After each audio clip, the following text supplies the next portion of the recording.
So, Donald Trump wants to buy Greenland.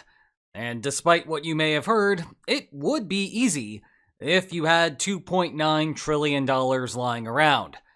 But be careful what you wish for, because the whole affair can teach us something about how the Western world is currently constructed.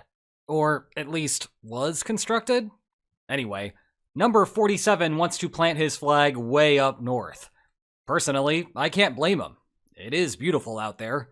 And Trump is always looking to make big splashes with foreign policy. No wonder he went back to what was originally a 2019-era proposal before even reciting the oath of office for a second time. However, the broad reaction has been that a sale is not possible, and that we should all just move on from this. The situation is not, say, a repeat of the Treaty of Danish West Indies, when Washington acquired what is now the U.S. Virgin Islands, in part because Copenhagen was eager to sell them. Well, I'm here today to explain that it is very much possible. But again, whether it is a good idea is an entirely different question. However, the knee-jerk reaction of the deal's impossibility has suppressed discussion of why it is economically a bizarre idea. And that is a shame. Primarily because of what Western countries have been building for the last 80 years, but also because that is where the strategically interesting discussion lies. So, today, we should explore why a deal is possible doing some heavy lifting there, and then we will turn to why plausibility is the problem, the implicit political costs of such a deal in the United States, the lack of strategic value added for the geopolitical military map, and problems with the resource acquisition theory of the deal. Oh, and then we will have some fun with a coerced forced sale. But let's start with why a deal is, in theory, possible. This all got started when Trump wrote a note on Truth Social. For purposes of national security and freedom throughout the world, the United States of America feels that the ownership and control of Greenland is an absolute necessity. It was the Christmas season, but Copenhagen was not in the giving spirit. The bluntest response came from Denmark's prime minister, probably already frustrated because her intelligence community was telling her that this all stemmed from a forged letter by Russia. Anyway, she said, "It is not for sale," partially describing Denmark's own position on the matter, and partially alluding to how Greenland has home rule, basically an autonomy agreement with Copenhagen that dictates that Greenlanders decide domestic affairs, while Denmark handles its foreign policy. More on that in a minute. That should be the end of the media discussion about the feasibility of the issue, right? The PM says no, and that's all there is to it. Right? Well, "it is not for sale" is just not true. Ted DiBiase, a Nobel-winning economist and friend of Trump's incoming Secretary of Education, said it best: "Every man has his price." Let's imagine that, tomorrow, Trump proposed an arbitrarily large amount, say $29 trillion. Then let me tell you, "it is not for sale" would instantly change to "how quickly can you send over the paperwork?" Doing a little bit of math, $29 trillion works out to just shy of $5 million per Dane. Every politician saying no to that prospect would lose their seat in Parliament in the following election. Sure, there would be the rare individual who would still raise a fuss based on their ideological principles. But money talks, and they would lose that battle. Now, this may be the right moment to return to how Greenland has home rule, so paying Denmark does not mean much here. Well, that being the case, home rule just pushes the question to a different domain. If the people of Greenland wanted to make it happen, they can declare independence via referendum, and then begin negotiations with the Danish parliament. Afterward, they would just raise Old Glory and call it a day.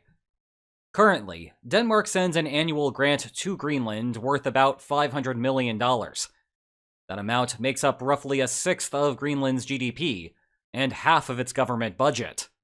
So the United States could promise investments on the island that would be compelling, win support of the people there, and force Denmark to negotiate independence, followed by annexation by the United States. Let me pause this hypothetical exercise to point out that Denmark can always increase its own subsidy as a means to convince Greenland to keep the current arrangement. And in terms of what might actually happen, that is something to keep an eye on. However, the key thing here is that Greenland's population is tiny. What you are looking at now is Nuuk, Greenland's largest city. It has a population of 20,000. The island's total population is under 57,000. Thus, $29 trillion goes a long way there. In fact, it is so small that even if you continue giving everyone in Denmark an equal share, we are still looking at $4.9 million per person. But how they divide the figure among themselves is beside the point. So too is how much autonomy to negotiate for American Greenland. Obviously, those details would matter in practice, and we will return to the political implications for Washington in a second. Nonetheless, the real point of the section is simply to point out that, with enough money, a deal is readily possible. Now, I guarantee you that there will be some comment below from someone who insists that there would be some constitutional problem or some other legal barrier to stop a sale from happening. But I cannot stress this enough. It is remarkable how many laws can evaporate overnight when everyone is being offered $5 million. That said, 29 trillion was not in fact an arbitrary number. It is the annual GDP of the United States. So yes, Greenland is for sale. And to address the title of How Trump Could Buy Greenland, the answer is just pay a ton of money. The real question, though, is whether the most that Washington is willing to pay is more than what the minimum is to sell. Remember, Trump likes to promote himself as an expert negotiator, and would not want to create a perception of getting a bad deal for Greenland. In turn, we need to start thinking about what the US value for Greenland is. That itself consists of three parts: the implicit costs of a transaction, its strategic value, and its direct costs. The implicit costs are basically ignored in the media. The public discourse surrounding the strategic issues is good, but it misses how Trump is aware of this and is a smokescreen for the direct value part. Meanwhile, the discussion regarding direct value is bad because it tends to solely focus on whether there is wealth under the ice. And that is not what the implications are for negotiations. Let's start with the implicit costs, because that will be fast. And what I really want to discuss is what it would mean if Greenland became the 51st state. Did you catch the number of stars there? I've been using this flag a bunch. Now, I cannot tell you whether Greenland would pursue US statehood or want to carbon copy its autonomy arrangement with Denmark. However, I will note that, politically speaking, it is much easier to continue receiving economic benefits if you have representation in Congress. But that has a spillover effect. Let's replicate the process from when Alaska and Hawaii entered the Union, resulting in extra seats until the following census. What you are looking at now is the current division of the US Senate. When you count Angus King and Bernie Sanders as caucusing with the Democrats, you wind up at a 53-47 split in favor of the Republicans. Greenland, in all likelihood, would be a reliably blue state, narrowing the current gap to 53-49. Notably, that would have been enough to tank Pete Hegseth's confirmation as Secretary of Defense, given that there are 3 Republicans who defected from party lines on that vote. Meanwhile, the situation is close to identical in the House, where Republicans have a 218 to 215 majority, and Greenland's additional seat would narrow it to 218 to 216. Meanwhile, again, here is the electoral map from the 2024 election. It is not hard to create a scenario where Greenland's addition could flip the outcome. For example, imagine that Democrats continue to make progress in the Sun Belt, but cannot return a blue wall to the Rust Belt. Specifically, they flip Arizona, Georgia, and North Carolina. That would result in a 269 to 269 electoral college tie. The election would move to the House of Representatives, in which each state has a single vote, and in turn would assuredly result in the Republican winning. Add 3 votes for Greenland, though, and it is now a 272 to 269 win for our new Democratic president. The point is that Greenland makes governing that much harder for Republicans, and that is something that they would have to think about before making any change here. It is also why the idea of Canada as a 51st state is silly. Remember, Washington cannot even acknowledge the District of Columbia as a state, never mind these other entities. To be fair, this has always been a problem for the United States, dating back to issues with slavery, or what to do following the Mexican-American War. Greenland and DC are just the current iteration of the issue. Next, let's tackle the strategic dimensions here, which really means military value. And there is none. Sorry. Now, I do not mean that Greenland is not strategically valuable. It is. Rather, I am talking about value added here. To see what I mean, it helps to take a trip due north, way north, and look at Earth from above. If a Russian nuclear weapon were to decide to pay the United States a visit, it would have to pass somewhere in the neighborhood of Greenland. Similarly, if US bombers wish to fly to Russia, Greenland makes for a good emergency landing zone. And that is not a hypothetical either.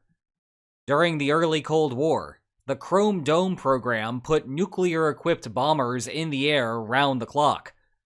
One of them had an emergency and crashed as it attempted a special landing operation at a military base in Greenland. The warhead's conventional explosives detonated, but there was no nuclear chain reaction. Still, it left a lot of radioactive material on the ice to clean up. Back to the present. Greenland's Arctic position also makes it an ideal place to have a naval base to cover a new shipping lane. Call it a Northwest Passage, once the ice melts enough to permit that. Hold any thoughts about global warming for a minute. Oh, and also note that its position is important in case portions of Russia's Northern Fleet decides to pay a visit to the Western Hemisphere. Anyway, the reason that none of this matters in terms of a strategic value calculation is because the United States can build all of those things there already. That is the joy of NATO membership. It is collective defense. Both Denmark and the United States benefit from the security apparatus there, so territory is open for American development. Indeed, remember the nuclear bombers' attempted landing in Greenland? Yep, that was the US Thule Air Base, now the Badufik Space Base. How very 21st century. And it is way up north here, again in a useful strategic location vis-a-vis Russia.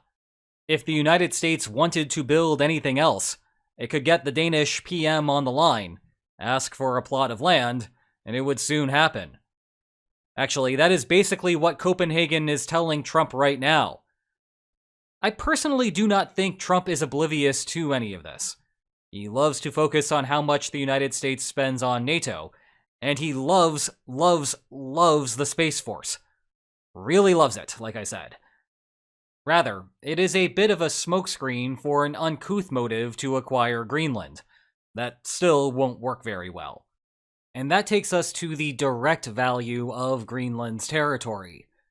The basic idea here is that the ice is melting on the island, about 270 billion tons of it per year, to the point that Greenland itself, no longer restrained by the extra weight, rises about 3 millimeters every year, and the loss of gravity is causing problems for the southern hemisphere. Anyway, that ice is likely a hotbed of oil, rare earths, and all sorts of other goodies that will soon become accessible. You can find various estimates of the total value of the resources online. I will not cite any here, though, because the true number is irrelevant to the main point, which will seem silly, but give me a minute. Have you ever played a game of The Settlers of Catan? No, today's video is not sponsored by Klosstuber. Perhaps more fittingly, have you ever played a game of Monopoly in your life? If you have specifically played either game with just two people, then you probably quickly realized how boring that configuration is. What normally makes those games interesting is trading between players. Wood for two sheep? Boardwalk for my railroads? Unfortunately, such trades do not work when there are only two people in the game. They are legal, sure, but good players know that they are pointless. If it improves one side's ability to win, it will hurt the other side's chances by an equal amount. Heck, even if I'm not particularly knowledgeable at the game, I will still refuse any trade you offer me. All I need to reason is that if you want to do it, then it must be good for you, which implies that it is bad for me. The games work much better with 3 or more players, because you and I can collaborate to simultaneously improve both of our chances at the expense of everyone else's chances. But 2 players? It just does not work. The problem there is a manifestation of a bigger finding known as the no-trade theorem. If all we are doing is speculating on the value of something, and there are transaction costs of any sort to the trade, then no trade can happen. To ground that idea, if Trump wants Greenland because oil and rare earths are valuable, then they are going to be valuable to Denmark as well. And even if Trump has some secret knowledge about why it is more valuable than it is publicly believed to be, then Denmark ought to infer Trump's information, even if it is private, update its beliefs that Greenland is more valuable than it thought, and still reject the offer. Under those conditions, trades only work if there is consensus on the value, and the price offered is exactly equal to that value, which basically renders the trade meaningless. But remember, the moment that it costs anything to make the trade, it becomes a negative proposition to both parties. And there would be a ton of transaction costs associated with transitioning Greenland's governance from Denmark and Home Rule to US dominion. To wit, I do not think anyone gets Bidufik right the first time. Where this can start working again is if there is a specific reason why US control of Greenland would suddenly make its value increase. I have not heard anyone articulate such, and indeed it is hard to imagine something like that, given that the most effective multinational corporations are likely to harvest the materials regardless of who holds the title deed. This would also work if the United States and Denmark/the Greenlanders are on different time horizons, that they need money now and can cash in on the island to obtain it. But given the high transaction costs, one wonders why Denmark or Greenland would not act like a normal country and just seek a boring old loan. A final possibility is that there is some non-fiscal value that the United States obtains by having Greenland that trumps Denmark's own non-fiscal value. At some level, we all know that this is the origin of the president's idea.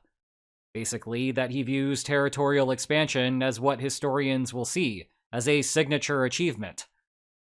Well, we have already discussed how Denmark does not view Greenland as a liability, so it better be that the United States really likes it. You know, Trump is a populist, and the thing about populist policies is that they are, well, popular. Or at least they are most of the time. Buying Greenland is not one of them. Polls show only 40% of Americans support acquiring the island. Notably, 29% approved, but thought it was unrealistic. Now, Congress would need to act on this to make it happen. And, well, they are acting. This was in the actual media kit of one of the bill's sponsors. See? 100% real. It is called the Make Greenland Great Again Act. Again, not making this up, and I can only presume it is abbreviated to MGA. Anyway, the chance that it makes it through such slim majorities in both the House and the Senate is close to zero. There is one last tangent to shore up, though.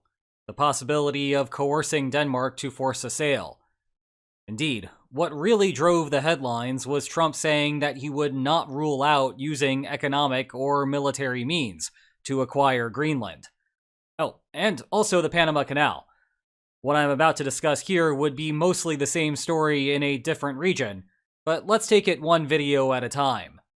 We have previously discussed how land purchases fit within the lines on maps framework, that a sale price can be misleading because it reflects how easy it would be to capture in the absence of a deal, and that the cash payment is better thought of as a negotiated settlement that leaves both sides better off than had they fought a war. The Louisiana Purchase provides a perfect example of that thought process. The United States paid very little to France because Napoleon was tied up in Europe and would have struggled mightily to defend Louisiana if bargaining had failed. In that regard, the United States does not have as much leverage here as it might seem. On the economic front, the United States only takes 5.6% of Danish exports and 2.5% of Greenland's exports. Thus, tariffs would put a dent in their economies, but would be far from crippling. On the military coercion side, such a strategy misunderstands basic economic forces of the modern age. Conquest is expensive for a country like the United States.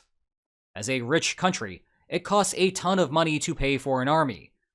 Potential soldiers have plenty of economic opportunities elsewhere, and so their salaries must be high to convince them to sign on.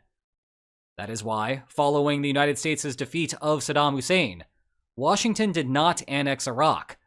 It simply set up a new Iraqi government and let Iraqi oil go back onto the international market. The alternative, trying to set up an extractive occupation regime, was simply too risky and too expensive given the alternative. Just think about how unpopular the US stay was there months after mission accomplished. Compare that to when Saddam Hussein invaded and briefly annexed Kuwait. Iraqi labor was relatively cheap by comparison, so extraction was profitable. Or at least it would have been had the international coalition not kicked him out. Or compare that to Russia's invasion of Ukraine, which is barely feasible, and only because economic development in the eastern part of the country is very low. Sure, there are some from Moscow and St. Petersburg that volunteer out of a bizarre sense of adventure. But the war would not be possible if the Russian state terminated at the Ural Mountains. All told, this is part of the reason why advanced economies have been at peace with each other for decades now. The juice of territorial conquest is no longer worth the squeeze. The United States would run into these problems with Greenland. Sure, its oil and rare earths would be nice, but trying to occupy Greenland and extract it all is a bigger headache than it is worth when you could simply buy the goods instead. Never mind the implicit cost to the stability of NATO that would come along with doing so. In terms of some classic lines on maps, maybe the United States has the military capacity to assuredly take over the island, but the cost of war would be so great that it would make the whole venture mightily unprofitable. And a related side note about Panama. Just imagine the economic losses that would arise if the United States conquered it, and then local militant groups began a concerted campaign to bomb the infrastructure. We would essentially be looking at the Bab el-Mandab Strait 2.0, with angry Panamanians replacing Yemeni Houthis. And that is actually on land, and is therefore much easier to target than a narrow strait of water. Back at the topic at hand, that may play into why Danish intelligence arrived at the assessment that Russia inceptioned the idea into Trump's mind. However, Trump is less interested in dismantling NATO than he is in convincing Europe to pick up what he sees as its fair share of the tab. Denmark especially, currently spending 1.65% of GDP on defense. That is not 2%, and it is nowhere near the 5% that Trump is now pushing. Thus, occupying Greenland would not be a profitable venture, and it would come at further costs abroad.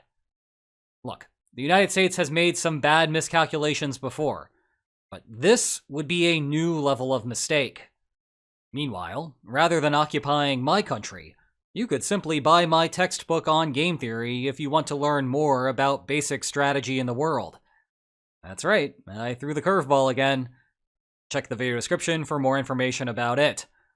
Also, we have fresh content on the secondary channel regarding a contentious meeting between Russian business leaders and the Kremlin. But for now, if you enjoyed this video, please like, share, and subscribe, and I will see you next time. Take care.